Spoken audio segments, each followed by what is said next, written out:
Hey guys, how's it going? Hope everybody's doing well as always. All right, it's been a hot minute since I've done a video. I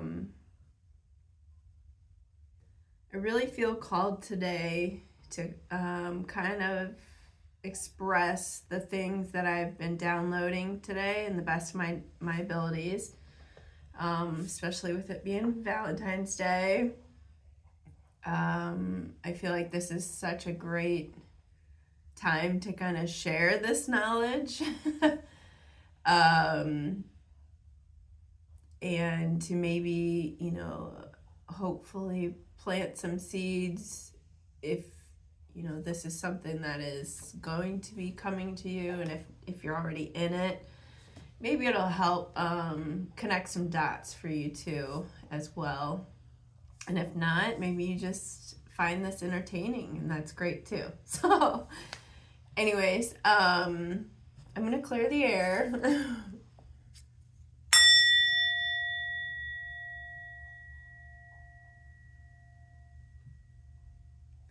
All right, so today's been a big one for me, a little bit of a revelation within my life, within the journey, the spiritual journey that I'm on.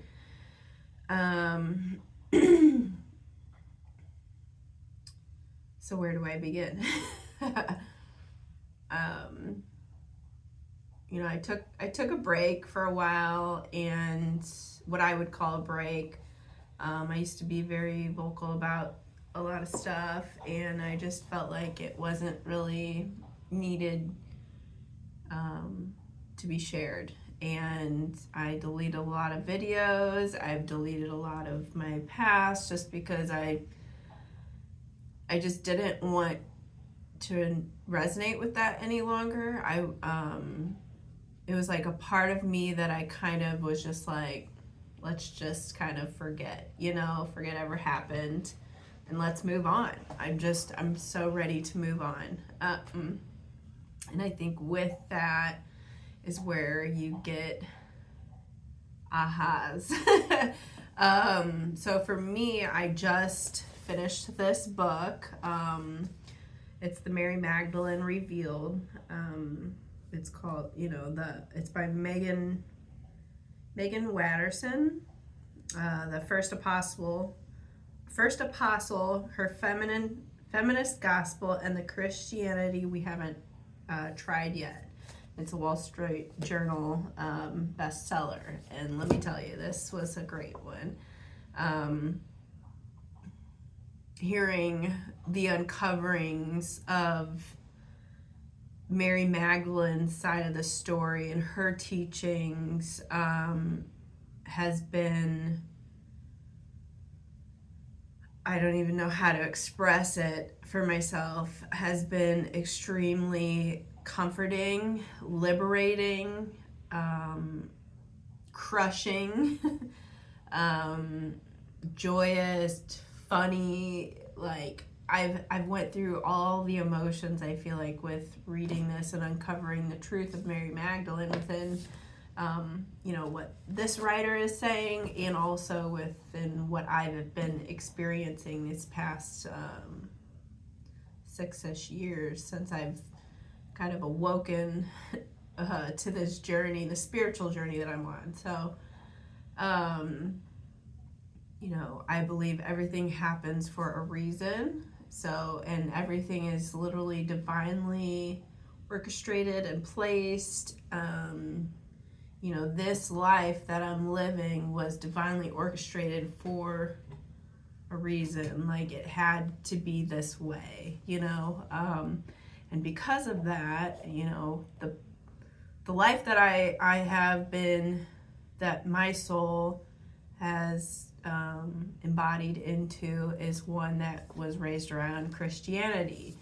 I grew up Lutheran, and kind of have branched out a bit on my own spiritual quest.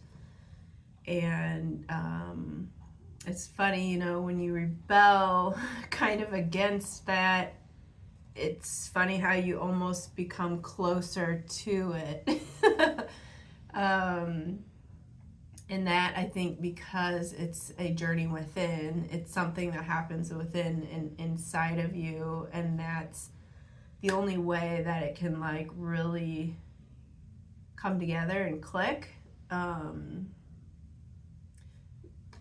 So you have, there's all kinds of tribes out there. There's all kinds of traditions and different cultures and stuff that have their own legends, their own stories, their own, things that the elders pass down to their children as stories of good morality, of how to treat the earth, how to treat others, how to be a good human, good ethics of being human. And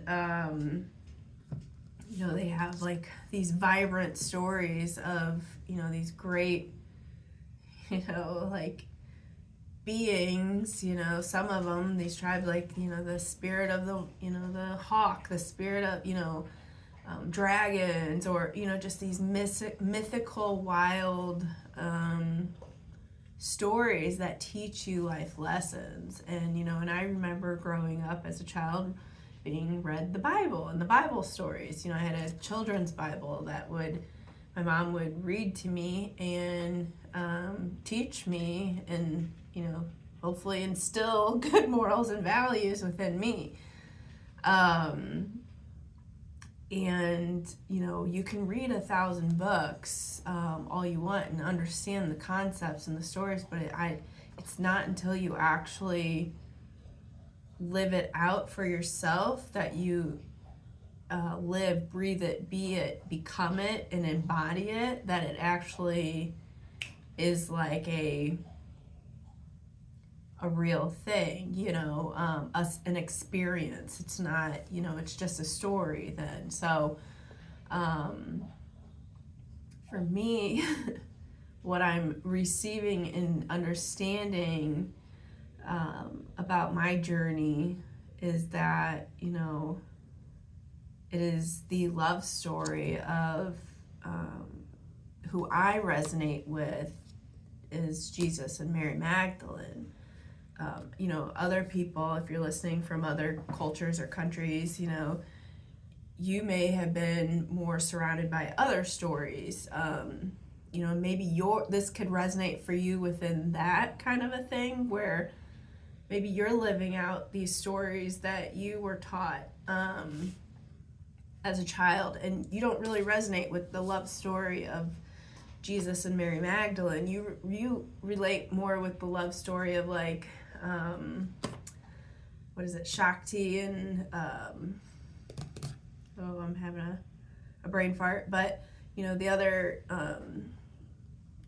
religious traditions and the goddesses and gods, those stories. Maybe you relate to those stories, and that's what you're living out.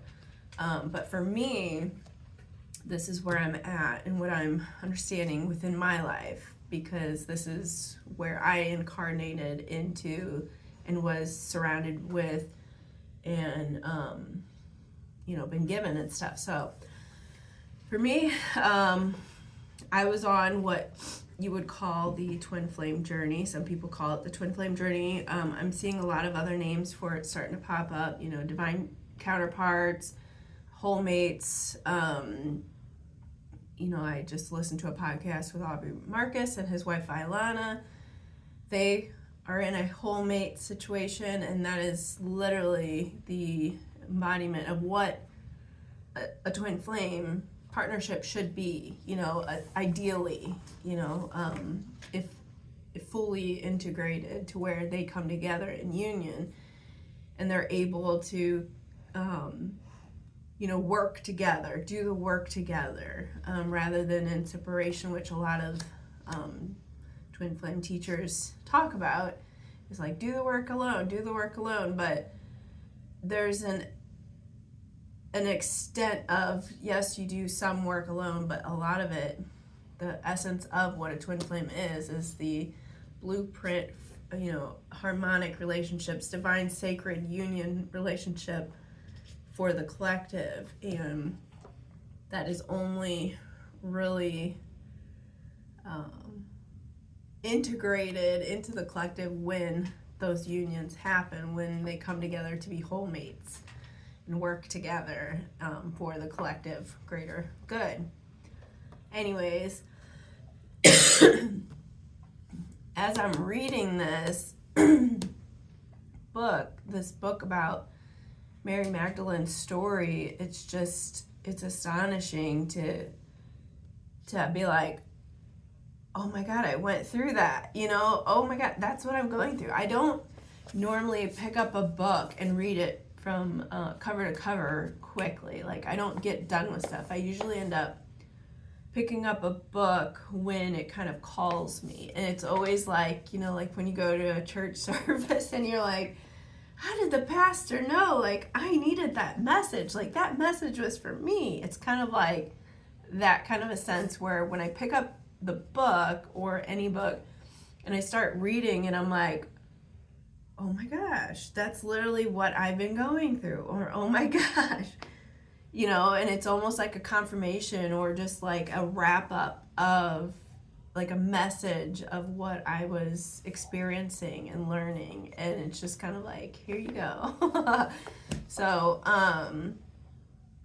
that's been pretty exciting to experience for myself. But anyway, so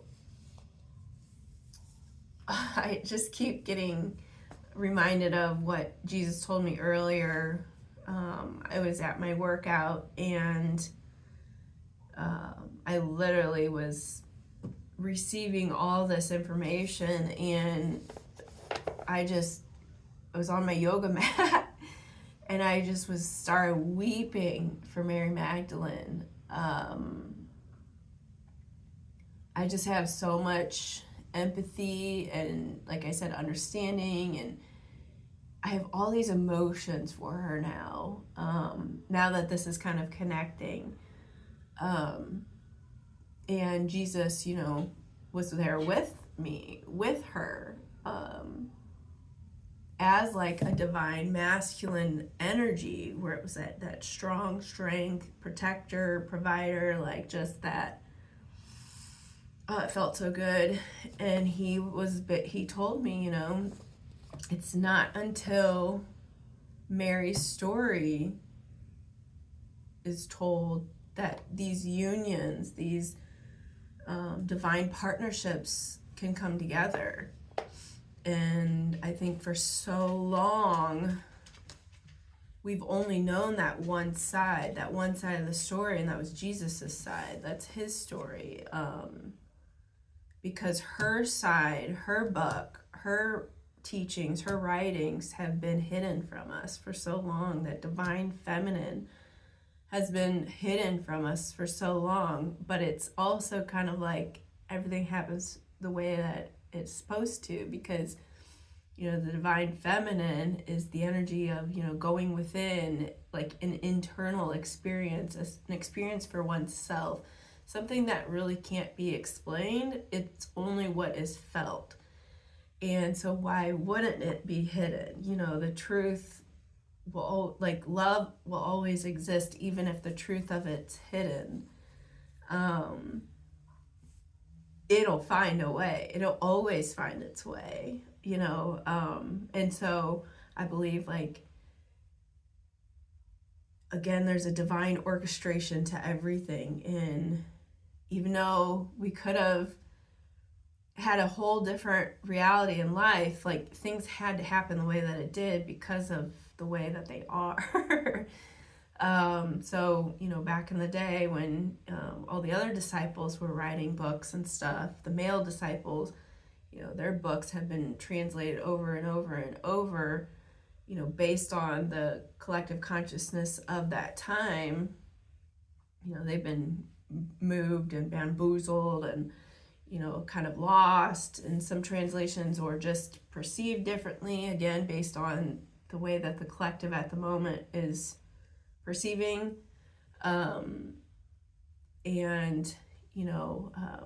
Mary's books, her teachings, her writing, the Book of Mary was taken out, ripped out, and somebody had taken it and hid it away. And I think that the purpose and the bigger picture of that is because it's not meant to be found until you're able to actually see it, understand it, and be it. Because if people were to have gotten a hold of it when we weren't ready yet to see it and perceive it and understand it the way that it should be, then it would have been edited. It would have lost its luster. It would have lost its beauty, the feminine beauty of it. So I think her teachings and her writings have only been discovered very recently, and people are starting to write about it and it show their experiences and their takes on it and stuff, and it's coming alive within others. That divine feminine is rising in the collective. It's coming alive, and it's an inner experience that one, again, you can't explain. It has to be felt. It's your own experience. So Jesus died on the cross, which was the most literal sense of, or literal story, like literal experience of what he was what they were both trying to teach. But his, as a masculine, as divine masculine in the physical, the one that is literal, that he had to perform, to experience that literalness. And he was literally the literal embodiment of experience of death and rebirth, that, light comes from ego death, that light comes from, the death of oneself and finding, the truth. It's kind of like the fallen angel aspect of, coming, we're all God's children, and we're all like fallen angels that come down to this lower plane of separation from source, and we become this great sinner, this sinner, which is the energy of basically a lack of love, of being deficient in love, not having love. It's your separation from source. It's that distance from source, where you feel like there's the lack of love, because love is God. God is love. So you come into this mindset of separation, of sin, or of distance, and it's like you're doing all these activities and these things that you may regret, that aren't good, that kind of hurt others, that you're just lost and you're confused because you're literally clawing for love. You're clawing out for that connection to source. So it's, Jesus dying on the cross was like that physical, literal essence of us, the beauty of dying and rebirth and being lifted back up. And then Mary's side of it is literally the inner, what you go through within inner side of you, the ego death, the rebirth, the new life, given a new chance, a new outlook, because she's the feminine aspect. And so I just find this to be also so freaking cool. So that gets me to the I feel like the point of coming to terms and coming to peace with this energy or essence of unrequited love or unacquitted love, whatever that's called, where it's like one-sided, which is like the journey that like I've felt on this twin flame journey, where I was going through this experience, and one of just great love, obsession. I literally breathed, consumed it, absorbed, like I was all up in it. Like, it was me, it was my reality, it was everything that meant everything and anything to me was this love. And the other person that I was like envisioning my divine masculine to be, the other side of me, was not going through these experiences, I don't believe. And so this was very one-sided, and that really like for a long time upset me. But I'm learning kind of like the beauty of it now. And that is, like I was saying, how some people only get to read about it, about these stories about Jesus and Mary Magdalene, or whatever ancestral stories you hear about that are passed down. Some people only get to hear about these stories. For me, I was able to live it out. I was able to embody it. I was able to experience it, to consume it, to feel it, to understand it. Mary's side was able to tell its story through and up and out through me. And that I'm forever blessed. I'm forever grateful for. For me, I was, in a sense, put under this spell or this illusion that, I was in this, this partnership with this person.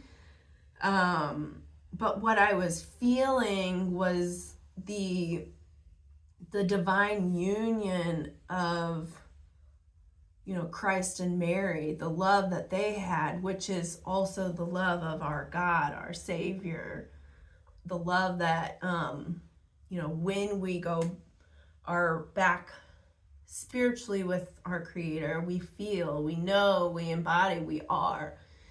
It's the love that we forget we are because we're in this sense of separation or illusion in these bodies where we're, having this human experience, this lack of love, this lower, vibrational aspect. So for me to be able to be put under the spell, it was like, it was so hard, but man, it's now that I'm seeing it this way, it was such a badass gift. Like, it was such a beautiful gift for me to be able to be experiencing this. And I think that's why some people call certain people like the chosen one. I've never liked that. I always felt like that was kind of like a snooty thing, like, oh, I'm a chosen one, I'm a star, all this stuff. But it's almost like, in this sense, when I come to peace about this, it's like, it's not egotistical. It's literally like, I'm so incredibly grateful to be a chosen one, to where I was chosen to experience this, where I was chosen to be a vessel for Mary's side of the story to come up and come out. And for me to be able to live on as her truth and what she stands for, and to be able to, then, be a spider web effect to others, to be able to like spread that knowing, that energy, those codes that she was, that was the truth that she was, which is the divine feminine, which was always hidden from us. That is something that, again, it comes from within, that aspect of us that is the connection to source on the inside. So, for so long we've only been living out the life of Christ and, the physicalness of it and how to treat others and stuff, but we've never been taught or allowed to be taught the inner teachings of how we connect to source within. That was always the missing piece, the key to atonement, the key to freedom, the key to just living as what they were explaining, so it's been beautiful to know, like, my illusion wasn't necessarily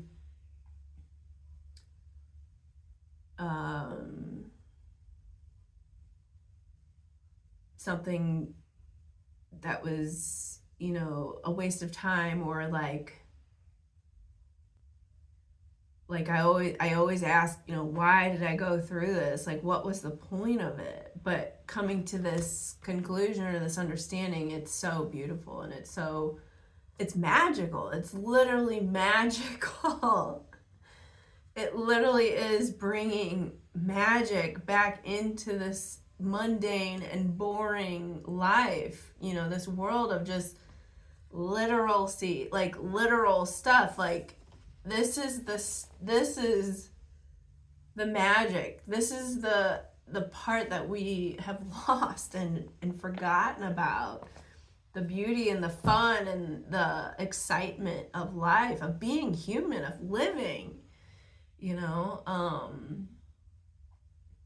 A lot of us are, again, like, very literal, where if it isn't happening in my, like, if I'm not seeing it right in front of me, then I don't believe it's real. But it's not until we have, like, these type of experiences and aha moments and connections that it's like we remember the other side of ourselves. We remember the magic, So anyways, I feel like I may start sharing more of my experiences of what Mary was teaching, and especially with, like, her 7 gates of hell, or the 7 deadly sins, or the 7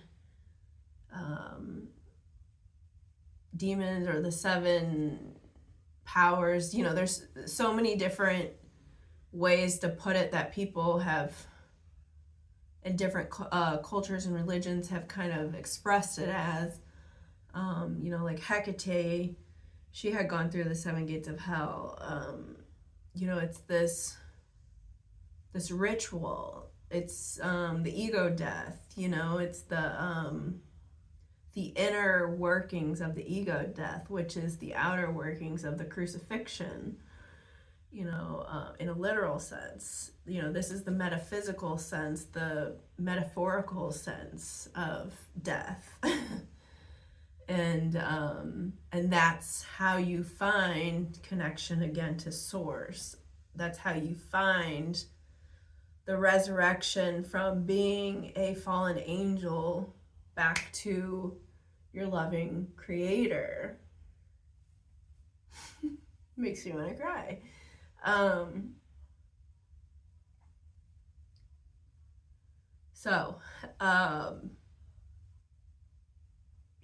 When Jesus died on the cross for our sins, to pay a literal sense to what,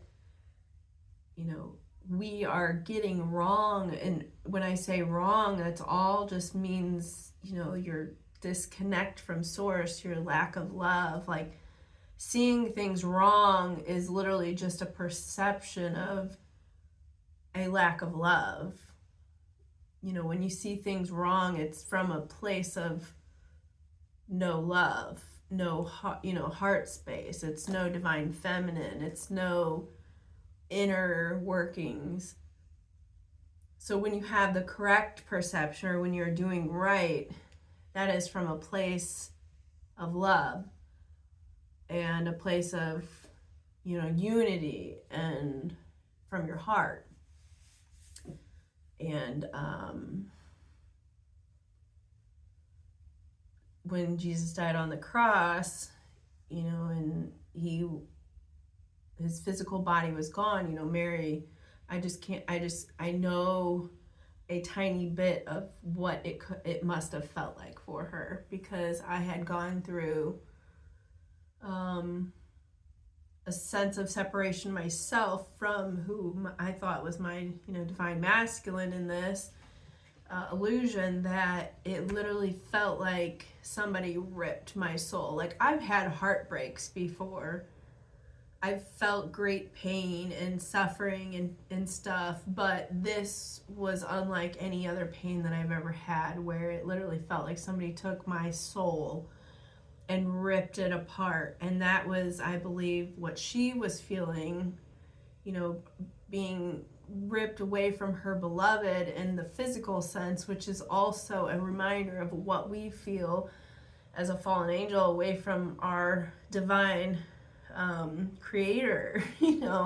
It's that birth process coming through, that pain of coming into this world alone and separated and scared and not sure, and you're a baby, and it's that pain. So she ends up living on and spreading the word and birthing the love that she knew from being in union with her beloved Christ. And that love that she birthed and spread still is coming up through us how many years later. Like, how badass is that I didn't even have to read this. I didn't even have to read her messages, her writings, to even have the experience. I literally was having the experiences and then reading about it as what? How? And that's your intuition, that's your guidance, that's your that's the Holy Spirit, that's the divine feminine. It's just so fucking amazing. It makes me want to fucking cry.